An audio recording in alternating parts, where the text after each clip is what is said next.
Hi friends, welcome to Annams recipes. இன்னைக்கு ஜவ்வரிசி பாயாசம் ஈஸியாக எப்படி செய்யலான்னு பார்ப்போம். இது எல்லாருமே பேச்சுலர் பிகினர் எல்லாருமே ஈஸியாக சுலபமாக செய்யலாம்.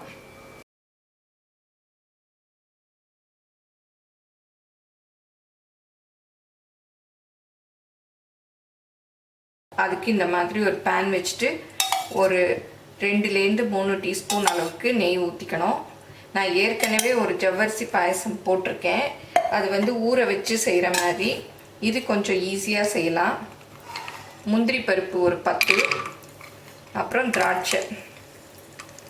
நீங்கள் என்ன நட்ஸ் வேணாலும் உங்களுக்கு விருப்பப்பட்ட நட்ஸ் போட்டுக்கலாம். இப்போ இதெல்லாத்தையும் எடுத்து வச்சுக்கலாம் தனியாக ஒரு கிண்ணத்தில். இதே நெய்யில் நான் 1/4 கப் அளவுக்கு ஜவ்வரிசி போடுறேன்.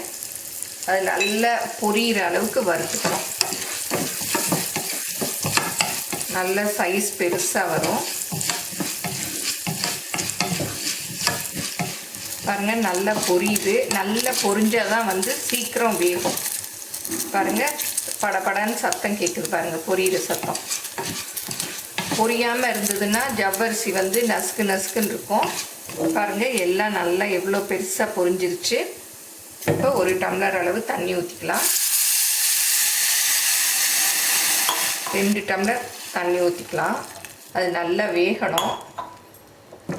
இப்போ பாருங்கள், கண்ணாடி போல் வெந்துருச்சு. இப்போ பால் 1 டம்ளர் ஊற்றிக்கலாம். நீங்கள் மில்க் மேட் இருந்தால் கூட மில்க் மேட் கூட ஊற்றிக்கலாம், இன்னும் ரிச்சாக இருக்கும். ஒரு 1/4 டீஸ்பூன் அளவுக்கு ஏலக்காய் பொடி சேர்த்துக்கலாம். நல்லா வெந்த பிறகு சீனி போடணும். வேகிறதுக்கு முன்னாடி போட்டுட்டிங்கன்னா அப்புறம் ஜவ்வரிசி வேகாது. ஒன்று எடுத்து நசுக்கி பாருங்கள், நல்லா வெந்துருச்சு. 1 கப் அளவு சீனி போடுறேன். சீனி உங்களுக்கு எவ்வளோ வேணுமோ அவ்வளோ பார்த்து போட்டுக்கோங்க.